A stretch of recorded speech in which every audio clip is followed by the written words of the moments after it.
میرے دوستوں عزیزوں، میں عرض کر رہا تھا کہ مخلصین وہ ہوتے ہیں جو عمل کر کے ڈرتے ہیں، جو عمل کر کے ڈرتے ہیں، وہ ہوتے ہیں مخلصین جو عمل کر کے ڈرتے ہیں۔ جو میں نے عرض کیا، ایک ہے اخلاص کہ اللہ کے لیے کرنا، ایک ہے استخلاص کہ اس کام کو کرنے میں، کہ اس کام کے کرنے میں اپنے آپ کو کام کا بنا کر چلو۔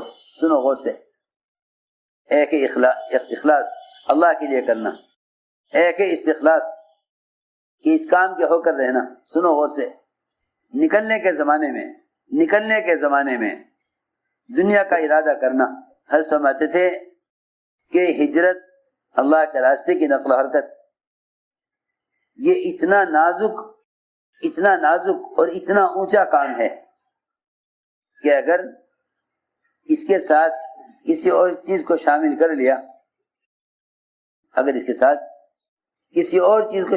لیا، تو وہ چیز مل جائے گی لیکن ہدایت نہ ملے گی۔ سنو غور سے، جا کر سننا بات، بہت غور سے سننا بات۔ میں کچھ کہنا چاہتا ہوں کہ اگر اللہ کے راستے میں نکلنے کے زمانے میں، میں عرض کر چکا حدیث کہ آپ نے فرمایا کہ جو اس راستے میں نکلنے میں تیر بھی چاہے گا، اس کو دنیا آخرت میں تیر کے سوا کچھ نہ ملے گا، کیونکہ ہجرت یہ اتنا نازک اور اتنا اعلیٰ عمل ہے کہ اگر اس کے ساتھ کسی اور کچھ چیز کو شریک کر لیا گیا تو وہ چیز ملے گی، ہدایت نہ ملے گی۔ یہ حدیث صاف فرمایا کہ جو اس ہجرت سے اللہ کے رسول کو چاہے گا، اس کو اللہ کے رسول مل جائیں گے، جو دنیا چاہے گا اس کو دنیا ملے گی۔ سنو غور سے کہ ہجرت اتنا نازک راستہ ہے کہ اگر اس راستے میں کسی اور چیز کا ارادہ کیا تو وہ چیز مل جائے گی، ہدایت نہ ملے گی۔ ہدایت اس کو ملے گی جو اس راستے سے سوائے اللہ کے رسول کے اور کچھ نہ چاہتا ہوں۔ سنو غور سے، حالانکہ تجارت ایک حلال اور جائز کام ہے، بلکہ اس کے فضائل بھی ہیں۔ تجارت کے فضائل ہیں، کیوں ہیں؟ مالدار بننے کے لیے نہیں، تجارت کے فضائل زوال کے حرام سے بچنے کے لیے ہیں۔ تجارت کے فضائل زوال کے حرام سے بچنے کے لیے ہیں۔ غور سے سننا بات، تجارت کے فضائل زوال کے حرام سے بچنے کے لیے ہیں۔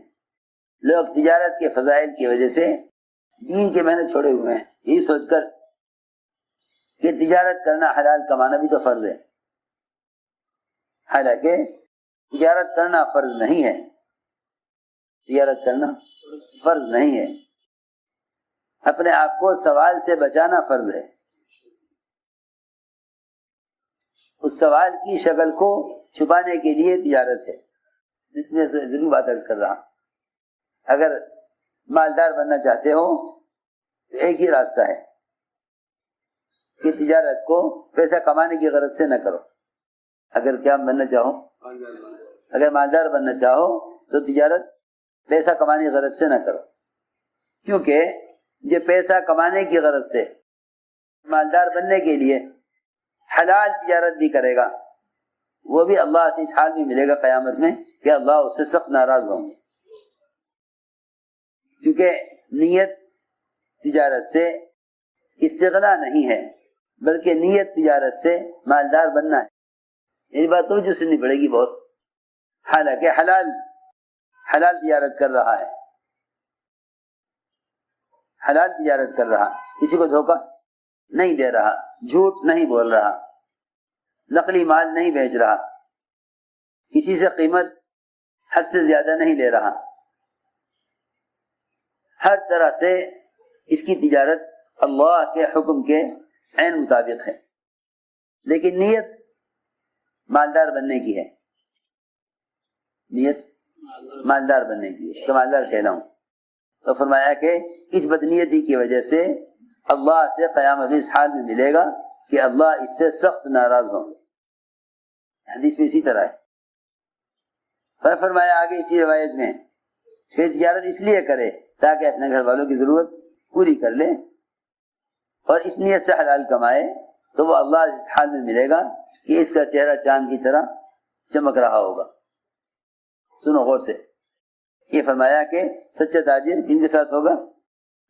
انبیاء اور صدیقین کے ساتھ سچا تاجر. کیوں؟ کیونکہ تجارت اس لیے کر رہا ہے تاکہ اپنے گھر کی ضرورت کو پورا کرے. اس لیے نہیں کر رہا کہ وہ مالدار کہلائے. لوگ تجارت کرتے ہیں مالدار بننے کے لیے. اگر تجارت کریں سوال سے بچنے کے لیے اور سوال کی شکل کو چھپانے کے لیے تو اللہ تعالیٰ غنی کر دیں گے. اللہ تعالیٰ غنی کر دیں گے. ایک صحابی نے عرض کیا کہ میں مالدار بننا چاہتا ہوں تو آپ نے فرمایا کہ مالدار بننے کے لیے سب سے آسان راستہ یہی ہے کہ لوگوں کے پاس جو کچھ ہے تم اس سے مستغنی ہو جاؤ, اللہ تمہیں غنی کر دیں گے. اللہ تمہیں غنی کر دیں گے. میں ساری بات اس پر عرض کر رہا تھا کہ آدمی تجارت کیوں کرے, تجارت کرنے کے فضائل کیوں ہیں, تجارت کے فضائل کیوں ہیں؟ اس لیے تاکہ یہ حرام سے بچے, یہ حرام سے بچے. تجارت نہیں کرے گا تو لوگ یہ کہیں گے کچھ نہیں کرتے ان کی مدد کرو. یہ سوال کی شکل ہوگی. اس سوال کی شکل کو چھپانے کے لیے تجارت ہے. جب تو سوال سے بچنے کی تجارت کرے گا تو اللہ یہ سوال سے بچنے کی وجہ سے غنی کریں گے. جب تو سوال سے بچنے کے لیے تجارت کرے گا تو اللہ یہ سوال سے بچنے کی وجہ سے غنی کر دیں گے. یہ فرمایا حدیث میں میں یستغنی یغنیہ اللہ, کہ جو آدمی مخلوق سے مستغنی ہوگا اللہ اس کو غنی کر دیں گے. میں یستغنی یغنیہ اللہ حدیث کا ٹکڑا ہے کہ جو مخلوق سے مستغنی ہوگا اللہ اس کو غنی کر دیں گے. سنو غور سے. تو میں نے عرض کیا کہ حلال تجارت اور یہ حلال تجارت اگر کوئی حج میں بھی کرے, غور سے سننا بات, یہ حلال تجارت اگر کوئی حج میں بھی کرے تو اللہ نے فرمایا قرآن میں کہ حج کے ساتھ تجارت کرنے میں کوئی حرج نہیں ہے. حج کے ساتھ تجارت کرنے میں کوئی حرج نہیں. عجیب بات ہے. لیس علیکم جناح ان تبتغوا فضلا من ربکم, کوئی گناہ نہیں تم پر, کوئی حرج نہیں اگر تم سفر حج میں تجارت کرو تو کوئی حرج نہیں ہے. سنو غور سے. حالانکہ سفر ہجرت فرض ہے, حج فرض ہے, اور زندگی میں ایک بار فرض ہے, بس زندگی میں ایک مرتبہ فرض ہے. یہ بہت سوچنے کی بات ہے. حج زندگی میں ایک بار فرض ہے, اس کے ساتھ تجارت کر سکتے ہیں, کوئی حرج نہیں.